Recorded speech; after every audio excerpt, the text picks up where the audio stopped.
Hello everybody, welcome to the JavaScript course. In this video, I'm going to discuss the scrolling events. Actually, we have two events to consider. The first one is called a scroll event. It means that the scrolling is really in action. And the other one is called scrollend event. That means the scrolling is stopped. Now, let us see the HTML file first. The HTML file has a number of elements. First, I have a title here. And then I want to link the CSS file to the HTML file. The CSS file is called styles.css, shown here, okay. And in the body part, I have a number of things, the heading and two divisions. One division is called fixed tape, and the other one is called big square. And of course, I have to link my JavaScript file to the HTML file. The JavaScript file is called myscript.js, which is put in the JS folder, okay. So this is the web page. The big square refers to the dotted area, and the fixed tape is something that I'm going to show you later.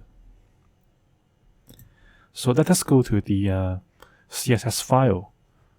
The word fixed tape means that the position of it is fixed. And now I have a height together with a background color. I'm going to put something in the fixed tape so that I can show some content to you later. And for the big square, the border style is dashed, and I have some width and height. And the width is 200 pixels, and the height is actually 1500 pixels, which is actually larger than my resolution that can be shown up on the screen. Okay, that's why I have a scroll bar to come up, because the height is so large that I can't show all the things on a single page, okay. Now let us go to the JavaScript file.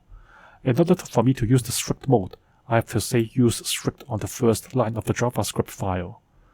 Now let's go to the topic about the scrolling events. There are two events to consider. For the scroll event, it means that the scrolling is in action. So when I do the scrolling, the scroll event is triggered.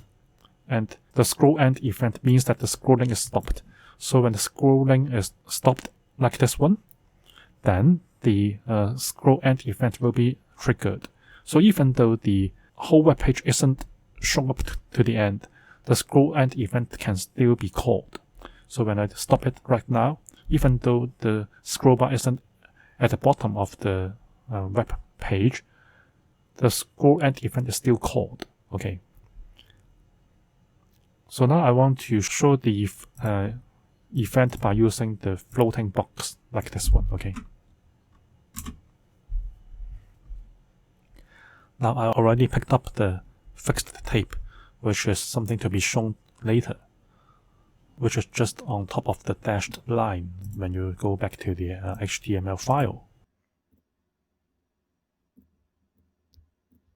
So I want to do something on the fixed tape. So what are the things? Let us see.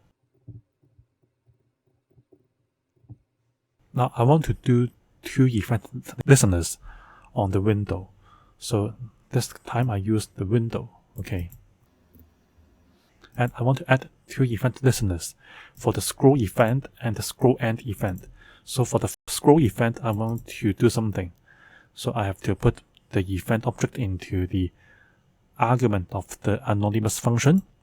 And I want to show that the scrolling is really taking place. So for the fixed tape on top of the dashed lines, I'm going to show scrolling when I do the scrolling actually. On the other hand, if the scrolling is ended, I want to handle this event by adding an event listener on the window rather than on the particular object, okay. So when the scrollend event is triggered, I want to do a function which is an anonymous function. The function has to pass the event object into the argument, and then I want to show scrolling stopped on the fixed tape. So what will be the result? Let us see. Save, reload. So when I scroll it, you see scrolling is coming out, and when I stop the scrolling, the stopped word is also coming out. So let me try to scroll further. Scrolling. It is not stopping. That's why I can only see scrolling. So when the scrolling is stopped, I can also see the word stopped. Okay. So I'm already able to reach the end of the web page. So I can scroll it up. Scrolling.